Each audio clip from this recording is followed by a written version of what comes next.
you've seen this channel before, thanks for coming back. If this is your first time, thanks for joining in. Today's going to be a little bit of a different session. I'm going to take you guys on a workout that I've never done before. Being a self-coached athlete, you have the freedom to do whatever training session you want. So when you're self-coaching yourself, you have to basically be the guinea pig. You're trialing things on yourself and sort of seeing what works. Today is going to be a somewhat of a training session with race simulation efforts. So we're going to be teaching the body to sort of fire off when we need it to. You know, those moments when you're sort of in a bunch in a race and you might be pushing 240 watts and then need to surge it up to 350 or something like that. This session has that in it. So it's got a little bit of sweet spot, a bit of threshold, a bit of VO2, and it's purely just to teach the muscles to fire off when we need them to. It's gonna happen in a race, like I've said before. It's not like triathlon where you have a number and you sort of stick to that number.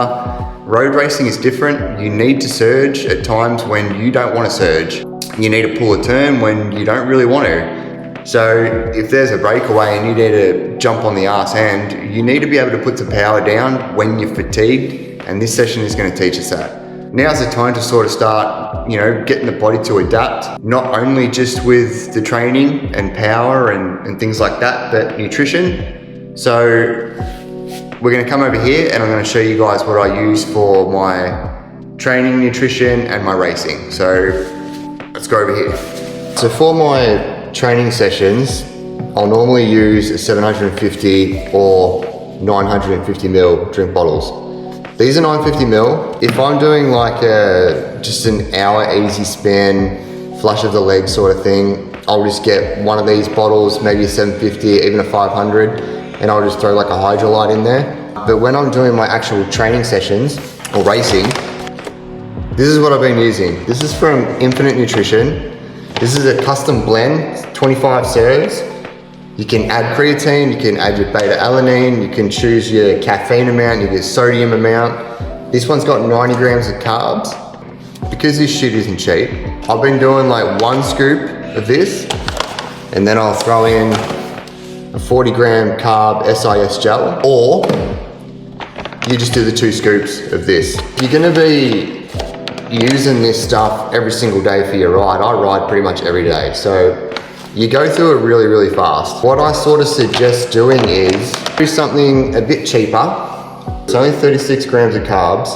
It doesn't have as much sodium, and it doesn't have the add-ons, which you can add in yourself, obviously. I'll do a cheaper one in the prep, and then when I get closer to the race, change to the one you're actually gonna be using during the race so your body can adapt to it.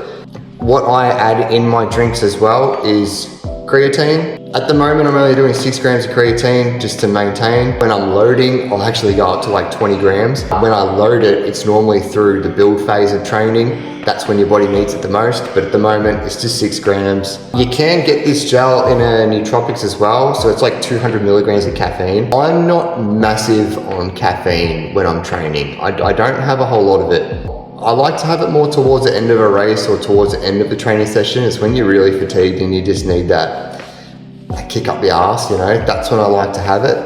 I've had a bit of a history before in races where my stomach just churns. That's just me personally. It just takes time and sort of experimentation, I guess. But I do highly recommend that one. Give it a shot, because it's literally got everything that you need and it's really, really good. That one's watermelon too, by the way, which who doesn't love watermelon, right? Let's get into some training. Still got saddle sores.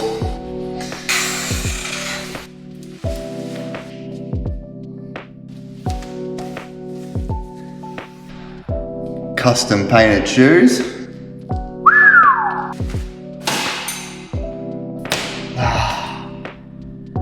Forgot the fan.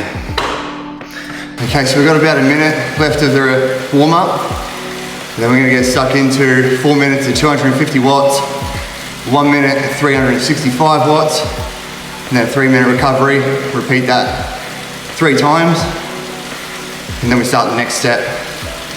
So the 1 minute surge is straight after the 4 minutes.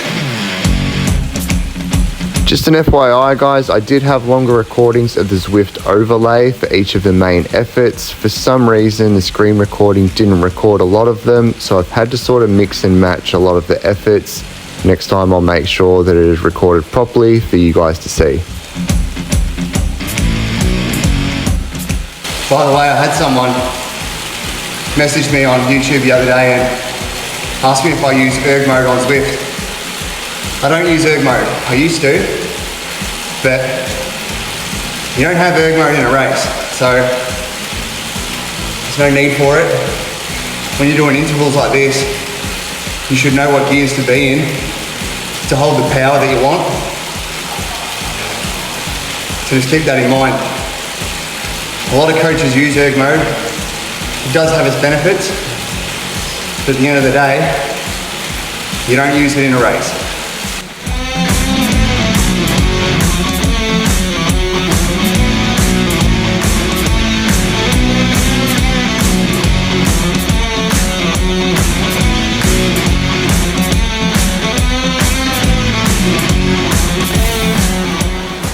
It's the thing with doing sessions that you've made, like, you don't know how you're gonna react, you don't know how you're gonna feel. I knew it was gonna be hard. I knew it would be a good one for you guys to see. Oh my God. Just did the last 2 minutes, 300 watts. Absolutely smashed me that. I'm absolutely cooked. Bloody good session. Hard, but good. 10 minute at 230 watts. I don't know if I'll be able to do that.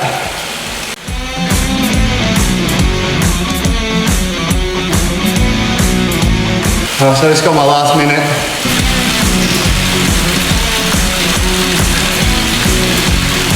And that's it.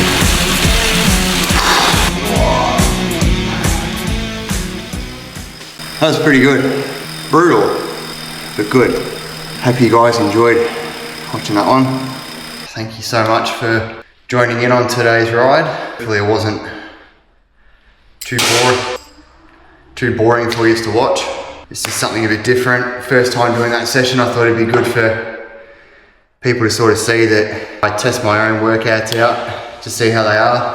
That's what you got to do when you self-coach.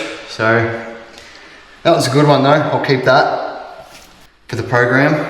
If you guys have any questions or anything, drop them below in the comment. Please subscribe and follow along to the channel. I'll post it on my stories and such. I need all the support that I can get. As always, it's not easy to do.